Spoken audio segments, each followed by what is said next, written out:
Objections, criticism, evidences against the inheritance of acquired characters of Lamarckism. Lamarckism ने अपने कुछ points दिए थे, कुछ लॉज दिए थे, उसमें एक उसका पॉइंट था इनहेरिटेंस ऑफ एक्वायर्ड कैरेक्टर्स के अगेंस्ट कुछ एविडेंसेस हैं, कुछ ऑब्जेक्शंस हैं, तो इसको हम स्टडी करते हैं। लेमार्कियन theory was exposed to severe criticism and Lamarck had to defend it throughout his life. Lamarck की जो थ्योरी थी उसको काफ़ी क्रिटिसिज्म का जो है सीवियर टाइप की क्रिटिसिज्म उसने एक्सपोज किए और लेमार्क को फिर अपनी सारी लाइफ अपने पॉइंट्स को डिफेंड करने में गुजरेगी। Cuvier and Weismann were the great critics of Lamarckism के जो ग्रेट क्रिटिक्स थे वो एक ऑगस्ट वेस्टमैन थे और एक कव्यूर थे।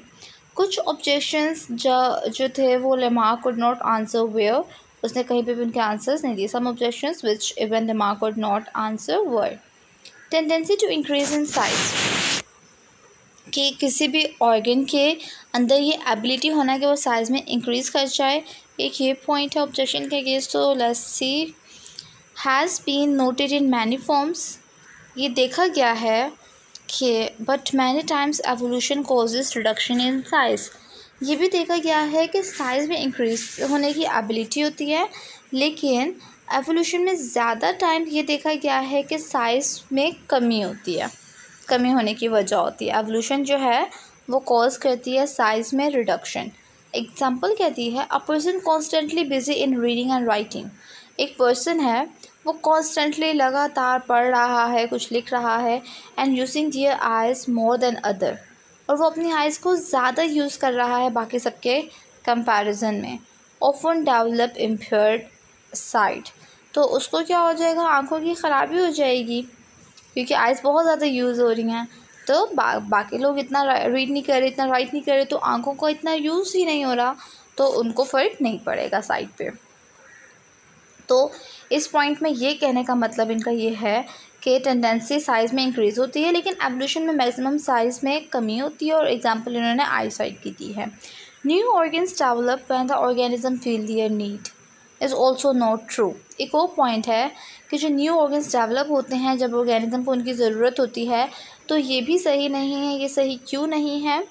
If the development of new organ और structure depends upon the desire, अगर तो एक नए ऑर्गन या स्ट्रक्चर का बनना डिज़ायर पर डिपेंड करता हो, तो फिर why the man who has long desire to fly like birds has not developed the wings, तो फिर आदमी क्यों नहीं desire has long desire to fly, वो डिज़ायर करते हैं कि वो फ्लाई करें बर्ड्स की तरह, लेकिन उनके विंग्स डेवलप नहीं होते।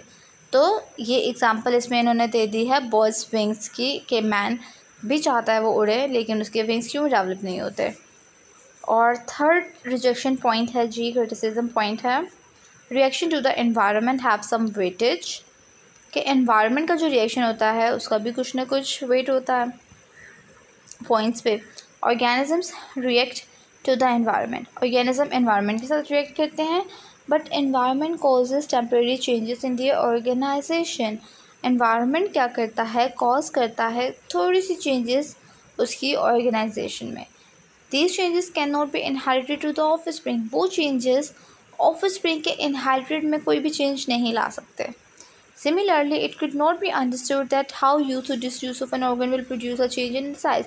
इसी तरह से ये चीज़ समझ नहीं आती कि किस तरह से एक ऑर्गन यूज़ या डिसयूज़ होने की वजह से साइज़ में चेंज हो रहा है, and how this change will be inherited. एक तो साइज़ में चेंज हो रहा है और ये चेंज पे इनहेरिटेडली भी ऑफस्प्रिंग में ट्रांसफ़र हो रहा है, तो ये चीज़ समझ में नहीं आ रही है। Experiments have discarded the concept of inheritance acquired characteristics. Experiments ने जो इनहेरिटेंस ऑफ एक्वायर्ड कैरेक्टरिस्टिक्स का कॉन्सेप्ट है उसको भी डिस्कार्ड कर दिया है। अब वो एक्सपेरिमेंट्स कौन कौन से हैं देखते हैं।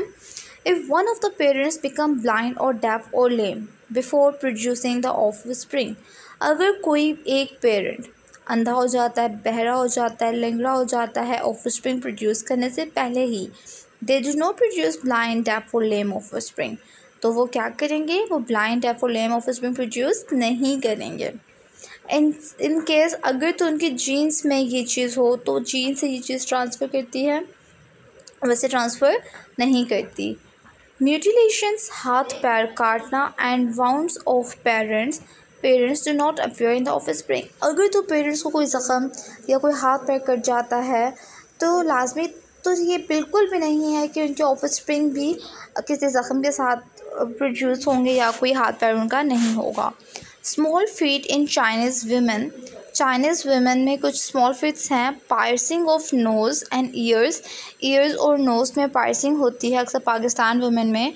And circumcision of in Jews and Muslims are all age customs हैं ये, yet these have no hereditary effect।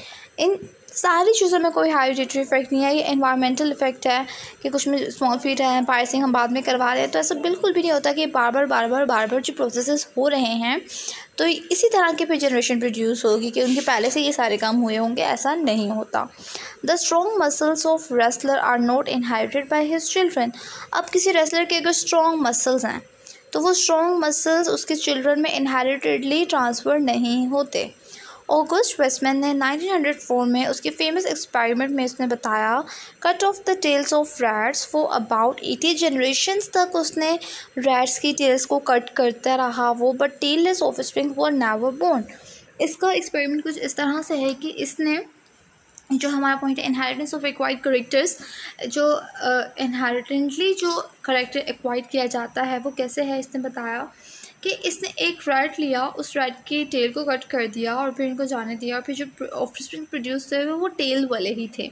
फिर उसने कहा चलो ठीक है इनके भी टेल्स कट कर देते हैं, उनके भी टेल्स उसने कट कर दिए। फिर देखा तो फिर वही टेल्स के साथ ही रैट्स प्रोड्यूस हो रहे थे। तो उसने ये प्रोसेस 80 जनरेशन्स तक किया, लेकिन फिर भी टेललेस ऑफस्प्रिंग प्रोड्यूस नहीं हुए, टेल वाले रैट्स ही प्रोड्यूस हुए।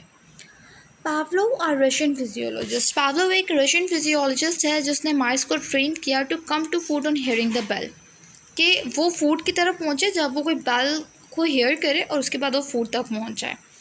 ये to come to food on hearing the bell, कि या जब वो बेल बजने पर अपनी पोजीशन पे जाएगा तो उसको खाना मिलेगा। But training was not inherited, लेकिन ट्रेनिंग जो है वो इनहेरिटेडली नहीं थी। ट्रेनिंग तो उसको बाद में दी गई थी, किसी बंदे ने उसको ट्रेन किया था उस चीज़ के लिए और फिर उसके माइंड में ये लर्निंग एबिलिटी आ गई थी। Theory of continuity of germ plasm proposed by Weismann के थ्रू वेस्टमैन ने एक थ्योरी दी थी continuity of germ plasm and Mendel's law of inheritance were hard blow to Lamarck's theory of inheritance of acquired characters. According to germ plasm theory के मुताबिक क्या होता है कि हर ऑर्गेनिज्म के 2 टाइप्स ऑफ सेल्स होते हैं, एक होता है जर्म सेल, दूसरा होता है सोमैटिक सेल्स। जर्म सेल्स जो हैं वो कोनेट्स में होते हैं और वो हेरिडिटरी मटेरियल नेक्स्ट जनरेशन में पास करते हैं, जबकि somatic cells which from the body do not pass your hereditary material to the offspring. तो ये विच फ्रॉम द बॉडी तो जो हमारी सारी की सारी बॉडी है वो सोमैटिक सेल से बनती है और ये हेरिडिटरी मटेरियल पास नहीं करती है ऑफस्प्रिंग में। The environment and use and disuse of organs affect somatic cells only. जो एनवायरनमेंट है और जो हमारे ऑर्गन्स का यूज़ या डिसयूज़ है वो हमारा सिर्फ और सिर्फ सोमैटिक सेल्स पर अफेक्ट करता है। इसका मतलब ये हुआ कि एक्वायर्ड कैरेक्टर्स जो हैं वो रिस्ट्रिक्टेड हैं सिर्फ सोमैटिक सेल्स तक एंड डू नॉट इन्फ्लुएंस, और इनका कोई इम्पैक्ट जर्म सेल्स पर नहीं होता। As such this can not be inherited. अगर तो ये इनहेरिटेडली नहीं हो रहा तो लेमार्क थ्योरी जो एवोल्यूशन की है वो एरनियस अजम्पशन, उसने जो भी कंसिडर किया वो सारे के सारे एरनियस अजम्पशन कंसिडर कर दी गई हैं। तो ये सारे ऑब्जेक्शंस थे, इतने सारे एक्सपेरिमेंट्स किए गए साइंटिस्ट ने कि जिसकी वजह से लेमार्क्स के लॉज को एरनियस कहा गया। ठीक है, ये हम लोगों ने पहले पढ़े थे इनके एग्जाम्पल्स। ओके, इसके बाद आई थिंक तो इम्पैक्ट ऑफ लेमार्किज्म क्या है। According to Lamarck evolution depends on natural process. Lamarck के मुताबिक जो एवोल्यूशन है वो एक नेचुरल प्रोसेस है।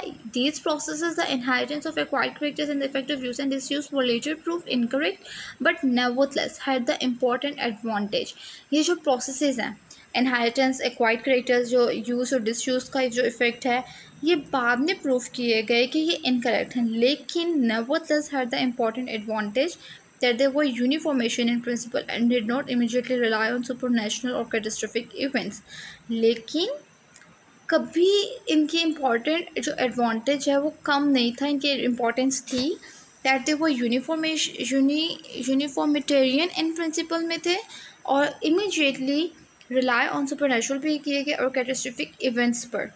Lamarck thus help in developing the climate, Lamarck ने हेल्प किया क्लाइमेट के डेवलपिंग में के राय में in which evolution could be understood in the same fashion, जिसके बेस पर हम लोग एवोल्यूशन को समझ सकें as any other natural event के तौर पर। फिर लेमार्किज्म के सिग्निफिकेंस पॉइंट्स क्या हैं जी।